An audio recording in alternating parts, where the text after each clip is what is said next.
Marie pour la présentation. Au XVIIIe siècle, les académies européennes n'étaient pas seulement des assemblées de philosophes, de gens de lettres et de savants reconnus par leurs pairs, qui avaient pour mission de veiller aux règles et aux usages de leur discipline.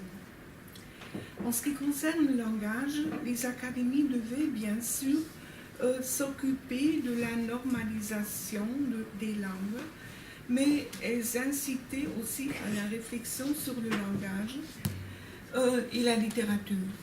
Et elles contribuaient à fournir des réponses à la discussion linguistique de l'époque.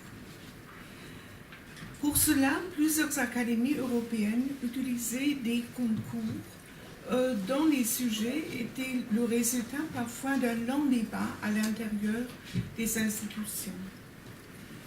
Le XVIIIe siècle était l'époque de l'apogée des questions de prix des académies. Dans cette contribution, les concours de l'Académie royale des sciences et belles-lettres de Prusse et de l'Institut national, qui portaient sur des questions linguistiques, seront analysés. Et j'examinerai aussi brièvement les académies d'autres pays.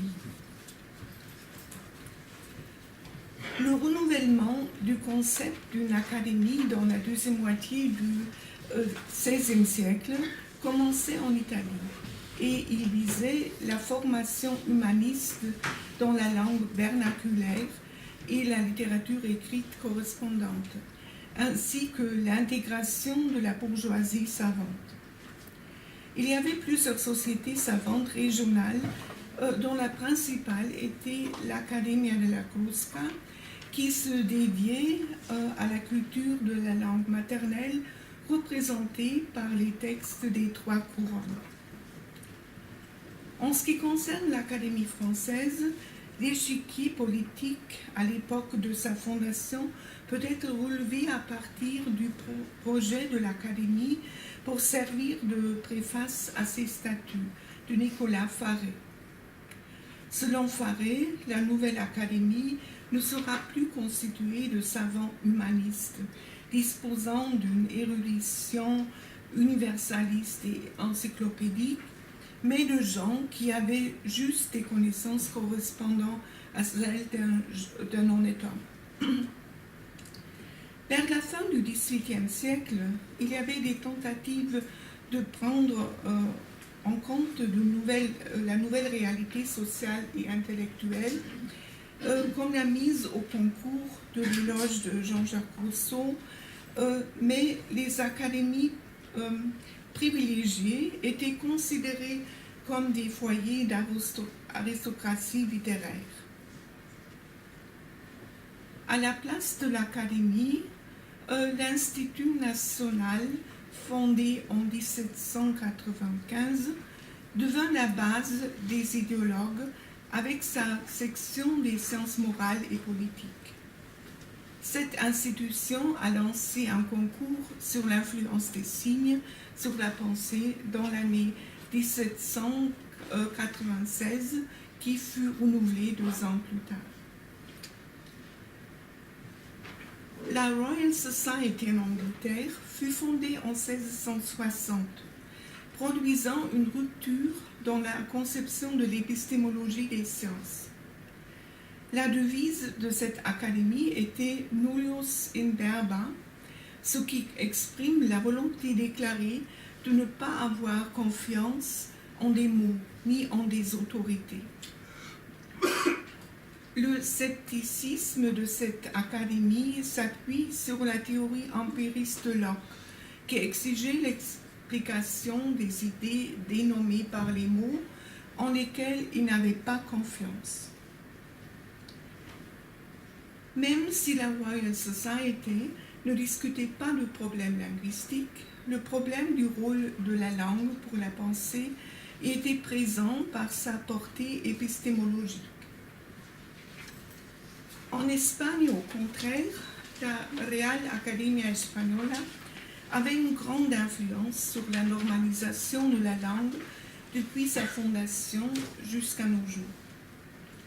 Dans ce contexte, l'utilisation du concours était marginale et elle concernait surtout des concours de poésie ou de production de textes littéraires à l'occasion de certains événements ou anniversaires. La discussion sur les problèmes du développement de la langue espagnole suscitait pourtant des mémoires qui étaient soumis à l'Académie. Avant d'en venir à l'Allemagne, terminons ce parcours par des fondations d'Académie européenne dans lesquelles le débat sur les questions de la langue jouait un rôle de façon très différente, par exemple avec le Portugal et la Russie. La Real Academia das Ciencias avait, en dehors des classes des mathématiques et des sciences naturelles, une classe de belles lettres. Pour celle-ci, on discutait sur la question de savoir si elle devait s'occuper de la langue, d'une bibliographie nationale, de la poésie ou d'autres matières. En Russie, l'idée d'une académie avait parcouru plusieurs étapes au XVIIe et au XVIIIe siècle et elle avait profondément changé avec l'ouverture vers l'Ouest. Sur l'ordre de Catherine II, une académie spécialisée en l'étude de la langue et littérature russe fut fondée. Elle a publié un dictionnaire qui s'appuyait surtout sur les grands écrivains. Il y avait plusieurs académies d'importance régionale en Allemagne, parmi lesquelles la Société des sciences de Berlin avait certainement une importance particulière. L'acte de fondation de l'Académie leibnizienne avait créé les conditions pour le travail d'une académie qui devait réunir les sciences naturelles, les lettres et les sciences humaines. Après la réforme de l'Académie par Frédéric II, une restructuration de l'Académie fut opérée. Le classement traditionnel des sciences avait été abandonné en faveur d'un principe d'ordre philosophique, unique en Europe, qui favorisait les questionnements sur la nature du langage et son fonctionnement. Sous le règne de Frédéric II, l'Académie a mis 45 questions de prix au concours, tandis qu'en 1745 et 1812, l'Académie avait reçu 608 mémoires soumis aux différents concours. Après 1812, elle ne pouvait animer que 106 auteurs à soumettre leurs mémoires. La procédure des questions de prix était susceptible d'attirer aussi des jeunes savants ou des personnes qui n'avaient pas d'expérience dans le domaine en question. C'était possible parce que les mémoires étaient soumis de façon anonyme. Les noms des auteurs étaient notés dans une enveloppe qui n'était ouverte que pour les vainqueurs ou les auteurs qui avaient reçu un accessit. Tandis que les autres enveloppes étaient brûlées. On ne peut pas nier que les concours académiques poursuivaient un certain but de recrutement de relève scientifique, ce qui est confirmé par l'expression du naturaliste Albrecht von Haller, selon laquelle on voulait mener des étudiants à l'émulation. Cela ne contredit pas l'opinion du grand historiographe de l'Académie de Berlin, Harnack, selon laquelle les questions de prix étaient un moyen direct de favoriser le progrès des sciences et de les mettre sur la bonne voie. Avant d'entrer dans les sujets mis au concours, dans les questions de prix réels, je me permets de citer un texte littéraire qui décrit une académie imaginaire qui est présentée comme une image satirique de la Société royale de Londres. Dans le troisième livre du voyage de Gulliver de Jonathan Swift. Gulliver a l'occasion de visiter l'académie de Lagado. Après avoir parcouru une quantité de locaux dans lesquels des gens appelés projectors faisaient des expériences scientifiques, il arriva à un espace rempli de cubes, réunis par un fil de fer sur chaque côté desquels était écrit un mot. Vous le voyez ici. La répartition des mots ne suivait aucun principe. À l'aide de 40 manivelles, des cubes pouvaient se mouvoir afin qu'apparaissent de nouvelles combinaisons de mots.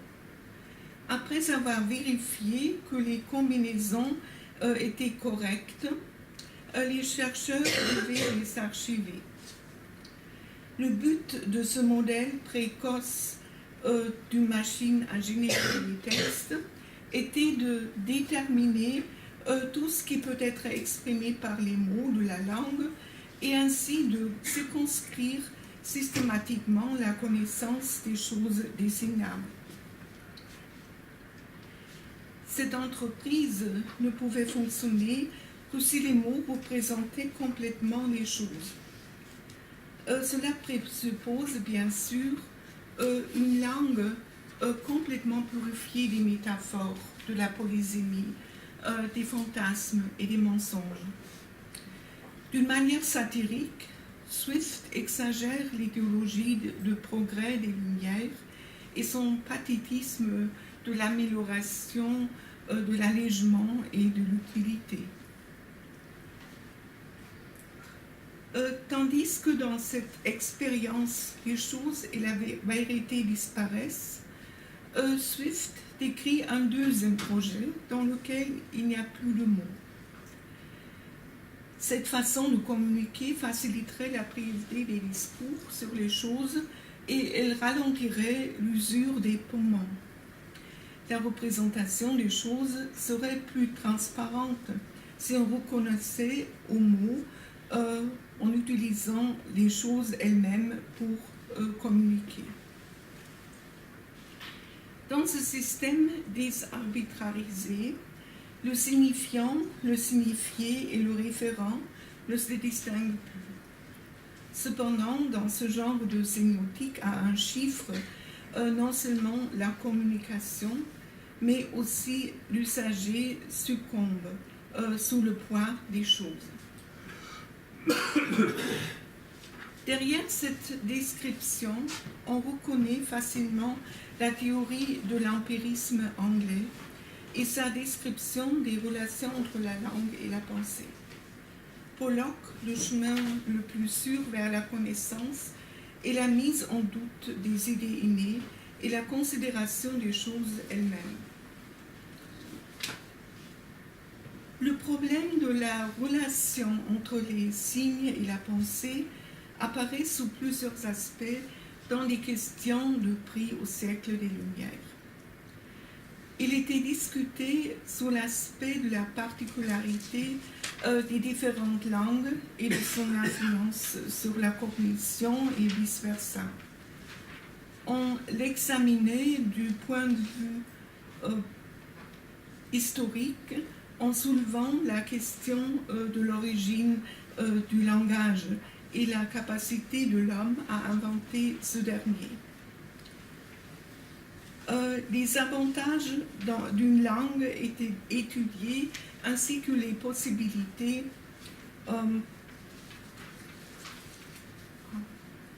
je suis allée trop loin, pardon. Ainsi que les possibilités de l'améliorer pour la rendre capable de satisfaire aux besoins de la communication et de la cognition. Et vers la fin du XVIIIe siècle, l'influence des signes sur le développement des sciences était discutée. À Berlin, on posait chaque année une question et les différentes classes avaient le droit de les proposer à leur tour.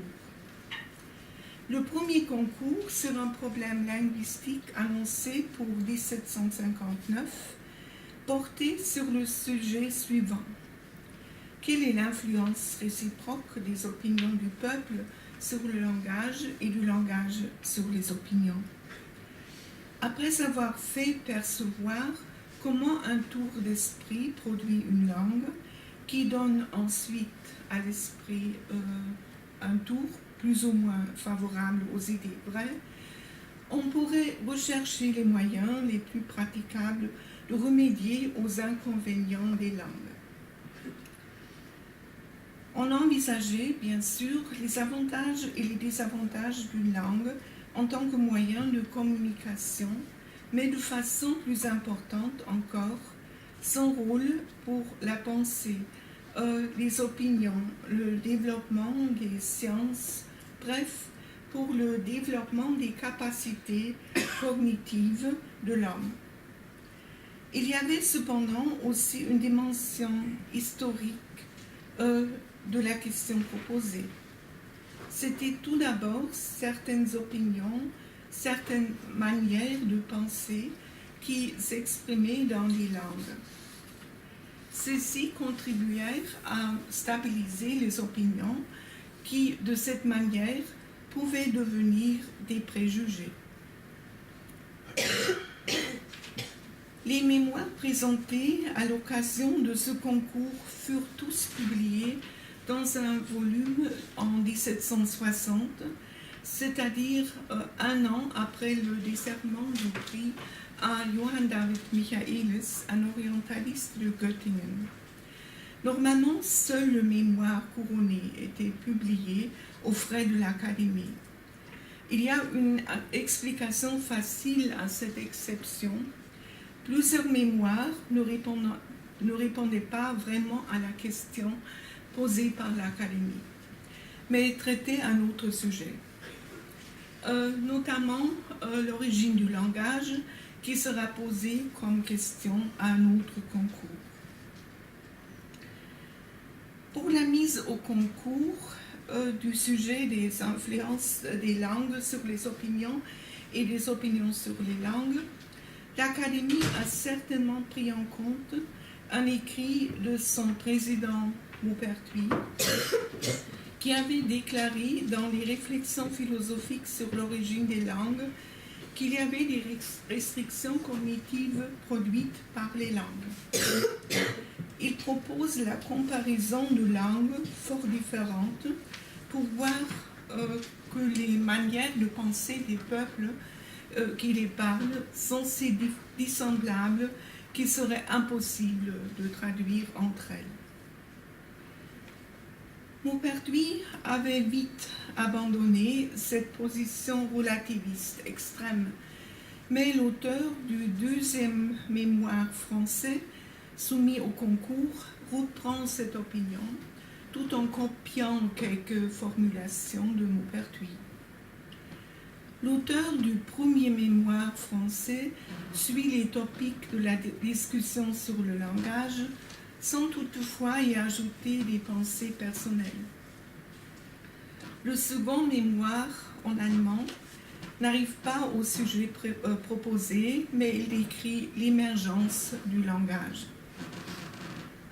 Les mémoires en latin sont très brefs et ils traitent plusieurs sujets voisins. Michaelis poursuit la discussion sur le génie des langues et ses relations à la manière de penser des peuples, tout en lui donnant un aspect plus philologique. Il utilise des exemples de langues orientales et fait preuve de connaissances que, sans doute, ses concurrents n'avaient pas. Une grande partie des influences favorables ou nuisibles qu'une langue a sur la pensée du peuple qui la parle sont dues à l'étymologie, objet préféré des études philologiques de Michaelis, et commence par une description de l'étymologie comme source de vérité. La contribution de Michaelis au débat sur l'évaluation des possibilités communicatives et cognitives des langues particulières semble correspondre à être une conception démocratique de la langue. Dans ce contexte, il est intéressant de rappeler un des ajouts qu'on trouve dans la traduction française, publiée 2 ans après le mémoire écrit en allemand, dans lequel tout un passage sur le langage des hérétiques, parfois plus proche de la vérité et adopté souvent par des orthodoxes, ne figurait pas.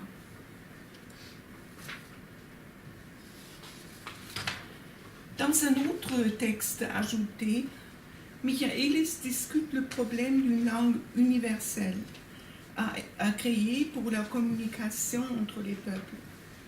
Selon lui, une telle langue n'est pas possible parce que tout dans l'évolution dans la langue doit suivre les lois démocratiques. Il n'a pas beaucoup de confiance en la capacité des savants à s'entendre entre eux. Ils inventent toujours des termes nouveaux qui troublent la communication.